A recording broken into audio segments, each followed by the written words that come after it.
25 मार्च 2020 को अफगानिस्तान की राजधानी काबुल के एकमात्र सिख गुरुद्वारे पर एक जबरदस्त इस्लामी आतंकी हमला हुआ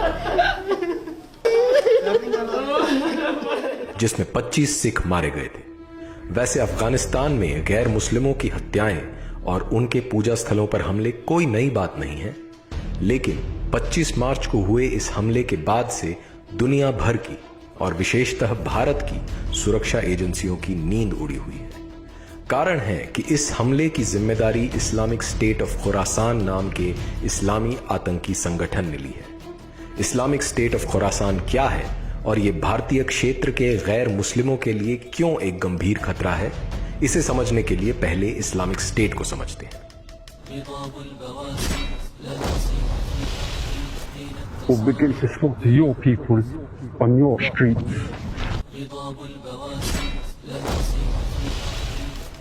इस्लामिक स्टेट वर्तमान काल में मानवता के लिए सबसे बड़ी चुनौती है। ये एक ग्लोबल इस्लामी संगठन है जो दुनिया में गैर मुस्लिमों को खत्म करके इस्लामी शासन स्थापित करना चाहता है। इस संगठन के अनुसार गैर इस्लामी शासन व्यवस्थाएं और मान्यताएं नाजायज हैं।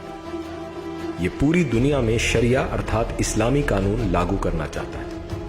ISIS अर्थात Islamic state of Iraq and Syria Islamic state की ही एक शाखा है। इस्लामिक स्टेट एक शक्तिशाली और धन संपन्न संस्था है जिसे दुनिया भर के मुसलमानों का समर्थन मिल रहा है। 1999 में शुरू में ही इस आतंकी संस्था ने 2014 में ग्लोबल कैलिफेट अर्थात वैश्विक खिलाफत की घोषणा करके दुनिया भर के मुसलमानों को इस्लामी शासन लाने के लिए प्रेरित किया। इसके लिए इन्होंने दुनिया को 20 हिस्सों में बांटा है, जैसे Islamic state of Gaza, Islamic state of Libya इत्यादि। ऐसे ही एक हिस्से को इस्लामिक स्टेट ने नाम दिया है खुरासान, जिसमें इन्होंने ईरान का उत्तर पूर्वी भाग, अफगानिस्तान, पाकिस्तान और मध्य एशिया के तुर्कमेनिस्तान और उज्बेकिस्तान आदि को रखा है। 2015 में इस्लामिक स्टेट ने ग्रेटर खुरासान का मैप जारी किया, जिसमें इन्होंने भारत, नेपाल, श्रीलंका और बांग्लादेश को भी रखा है। इनका उद्देश्य इस पूरे हिस्से में गैर मुस्लिमों को खत्म करके इस्लामिक शरिया स्थापित करना है।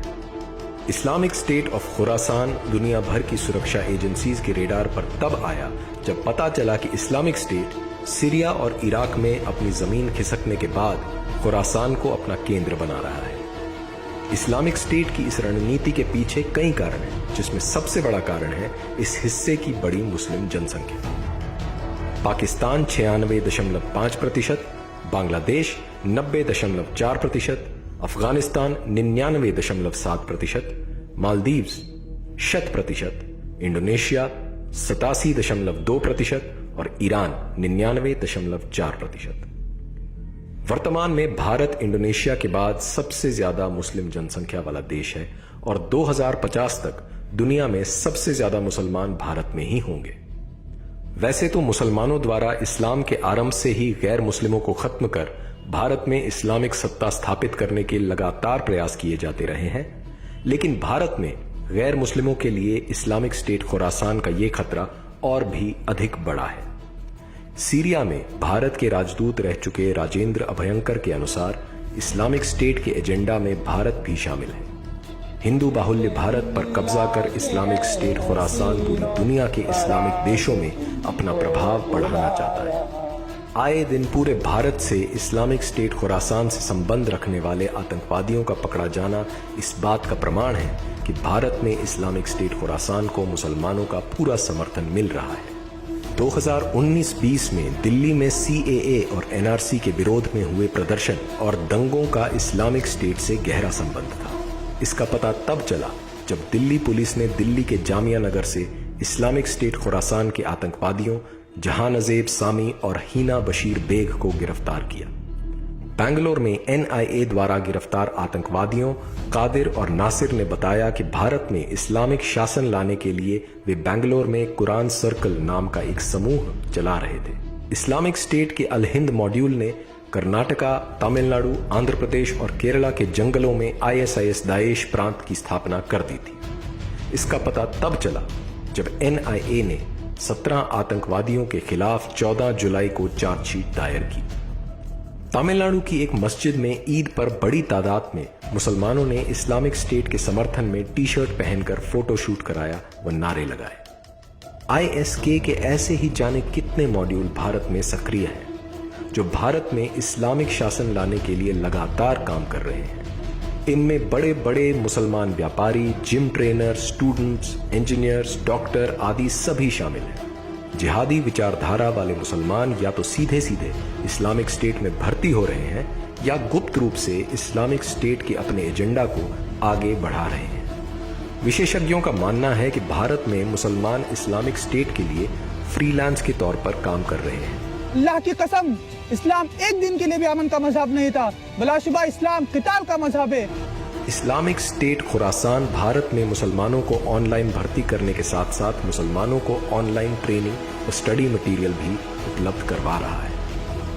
भारत में इस्लामिक स्टेट खुरासान की जड़ें कितनी गहरी हो चुकी हैं, इसे इस बात से समझा जा सकता है कि काबुल गुरुद्वारे हमले में भी भारत का मुसलमान मोहसिन उर्फ खालिद अल हिंदी शामिल था। अमेरिका के राष्ट्रीय सुरक्षा अधिकारी रहे रसल ट्रैवर्स ने एक प्रश्न के जवाब में कहा था, इस्लामिक स्टेट खुरासान ने भारत में आत्मघाती हमले के प्रयास किए हैं। हम बाबरी मस्जिद का बदला लेने आएंगे।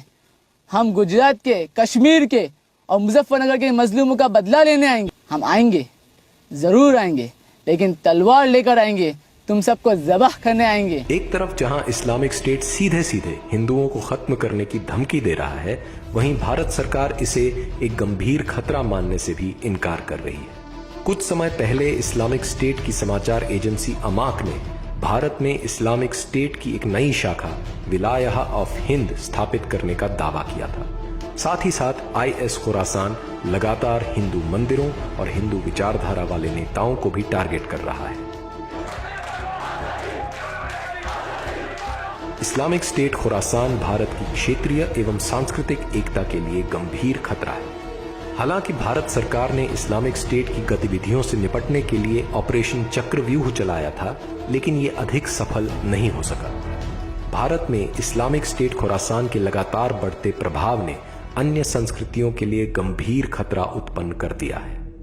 इस्लामिक स्टेट खुरासान ने भारत में शताब्दियों से चल रहे सांस्कृतिक टकराव को एक नई गति दे दी है। गली से ही निकला होता, गली में से खींच कर ले गए मेरे बच्चे को, गली में से ले गए मेरे बच्चे को। अगर जल्द ही समाज इनके खिलाफ कड़ा रुख नहीं अपनाता है तो गैर इस्लामिक संस्कृतियों को इसके गंभीर परिणाम भुगतने होंगे।